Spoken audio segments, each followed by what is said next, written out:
Peter Matthews stared at the stack of overdue bills on his kitchen table. 8 months unemployed, about to be evicted, and completely broke. He had applied everywhere, nothing. His phone was already disconnected, and his landlord was threatening eviction. That's when he saw the newspaper ad. Lighthouse keeper wanted. Remote position, food and housing provided, excellent pay. An hour later, Peter sat across from Captain Morrison at the Maritime Services office. The old man's weathered face was serious as he studied Peter. "This isn't just any job," Morrison warned. "Beacon Point Lighthouse is 15 miles from shore. You'll be completely alone. Most keepers don't last more than a few months. Isolation drives them mad. They start seeing things, hearing voices." Peter thought about his empty bank account. "I'll take that risk." $1,500 a week, Morrison said. "But son, if you start seeing things that don't make sense, don't ignore them. Sometimes the mind tries to warn us about dangers we can't understand." The next morning, a supply boat took Peter to Beacon Point. The lighthouse stood alone on a rocky outcrop, surrounded by endless dark water. After the boat disappeared, Peter felt the complete isolation settle over him like a heavy blanket. The first few weeks were peaceful. Peter maintained the light, kept logs, and read old books. But gradually, the silence became oppressive. He found himself talking aloud just to hear a human voice. During his 4th week, while cleaning the lighthouse lens at sunset, Peter saw her, a woman in a white dress standing waist-deep in the churning surf below. Her dark hair flowed like she was underwater, and she seemed to be calling up to him. Peter grabbed binoculars and focused on her. Through the lenses, he could see her pale, almost translucent skin and hollow dark eyes. She was definitely speaking, but he couldn't hear her words over the wind. When he lowered the binoculars to adjust them, she was gone. "Isolation," Peter muttered, just like Morrison warned. But the next evening, she appeared again. This time, Peter didn't hesitate. He grabbed a flashlight and carefully made his way down to the rocky shore. The woman stood 20 feet away in the surf, her white dress glowing with its own light. When she spoke, her voice carried clearly despite the wind, as if she were speaking directly into his ear. "I was killed by the monster that lives in the deep water," she said. "You must leave this place before it's too late." "What monster?" Peter called out, but she faded away like morning mist. Over the next several nights, more spirits appeared. A young girl with seaweed in her hair, an elderly fisherman, others. All had the same message. A sea monster had killed them, and Peter needed to flee. Peter convinced himself they were hallucinations brought on by isolation. The job paid too well to abandon over stress-induced visions. Then came the stormy night when someone pounded on his door. Peter opened it to find a man his own age, soaked and shivering. The stranger had dark hair and intense blue eyes that seemed to glow in the lamplight. "Please," the man gasped. "My boat capsized in the storm. I barely made it to shore." Peter pulled him inside, wrapped him in blankets, and built up the fire. "I'm Peter, the lighthouse keeper. What's your name?" "Azrael," the stranger replied gratefully. "Thank you for saving my life." They talked through the night. Azrael was charming and intelligent, with stories of travels around the world. After weeks of solitude, Peter found the conversation intoxicating. By morning, the storm had passed. Peter made breakfast, but when he turned around with the coffee, Azrael was gone. Peter searched everywhere but found no trace of his guest. That evening, Azrael appeared again. "Sorry I left without saying goodbye. I tried to find transportation to the mainland, but there's nothing out here. Mind if I stay another night?" This pattern continued for 2 weeks. Every morning, Azrael would disappear. Every evening, he'd return with an excuse about why he couldn't leave.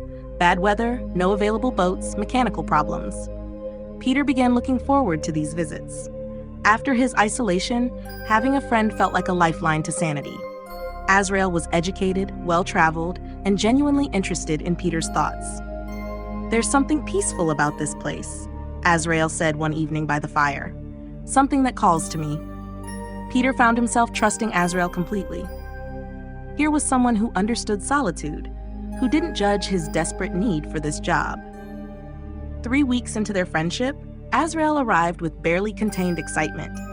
He pulled an old, yellowed map from a waterproof pouch. "I found this in my boat's wreckage," Azrael explained. "It's a treasure map, at least 100 years old. Pirates used to operate in these waters. He pointed to an X marked about 5 miles from the lighthouse. Why don't we go look for it together? I've put together a small boat from salvage parts. We could split whatever we find. The prospect of adventure with his friend was appealing. The weather had been calm for days, and supplies weren't due for another week.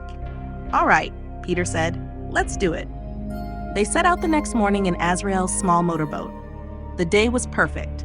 Calm winds, clear skies, unlimited visibility. As Beacon Point grew smaller behind them, Peter felt a sense of freedom he hadn't experienced in months. About 40 minutes into their journey, Azrael suddenly cut the engine. They were in the middle of the ocean, with no land visible in any direction. Why are we stopping? Peter asked. Azrael turned slowly to face him, and Peter's blood ran cold. Azrael's friendly blue eyes were now glowing red, like embers in a dark fireplace. His warm smile had become something predatory and cruel. We're stopping because we've reached our destination, Azrael said in a voice that now carried a strange echo. Peter's heart pounded. What's happening? What's wrong with your eyes? Nothing's wrong. I'm just dropping the pretense, Azrael replied. You should have listened to the spirits, Peter. They tried to warn you. I don't understand. Who are you really? Azrael laughed, and the sound was like breaking glass. I was the first lighthouse keeper at Beacon Point over a century ago. One night, something ancient rose from the deep waters and cursed me to eternal servitude. I lure lighthouse keepers to their deaths, feeding them to the beast in exchange for immortal existence. Peter noticed that Azrael's feet weren't quite touching the boat's deck. He was hovering slightly above it. The spirits you saw were all lighthouse keepers, just like you, Azrael continued. They ignored the warnings and trusted me when I came with friendship and promises of treasure. Their warnings are part of the curse. The more they try to save the new keeper, the more he dismisses them as hallucinations. The water around the boat began to churn and bubble. It's time, Peter, Azrael said softly. My master is hungry. The ocean erupted around them. A massive form rose from the depths. Part octopus, part serpent, part something that should never exist. Tentacles thick as tree trunks broke the surface, writhing with alien life. Between them, Peter saw dozens of eyes, each larger than his entire body, filled with inhuman intelligence. The creature's mouth opened, revealing rows of teeth like cathedral spires. The smell was of deep ocean trenches and ancient death. Beautiful, isn't it? Azrael said reverently. It's older than human civilization, sleeping in these waters for millennia, waiting for offerings. Peter tried to jump overboard but found he couldn't move. Supernatural force held him in place. Every lighthouse keeper has ended up here, Azrael explained. I befriend them, gain their trust, then bring them as tribute. The creature feeds not just on human flesh, but on human despair. The monster's head rose above the water, larger than a building. When it spoke, its voice was like shifting tectonic plates. Another offering. Your fear tastes sweet, little human. Please, Peter begged. I have family who care about me. No, you don't, Azrael said sadly. That's why you were perfect. Desperate, alone, with nowhere else to turn. Peter found himself being lifted from the boat by invisible forces toward the creature's gaping maw. I'm sorry, Peter, Azrael said, his expression genuinely regretful. For what it's worth, I did enjoy our conversations. Peter screamed as darkness claimed him.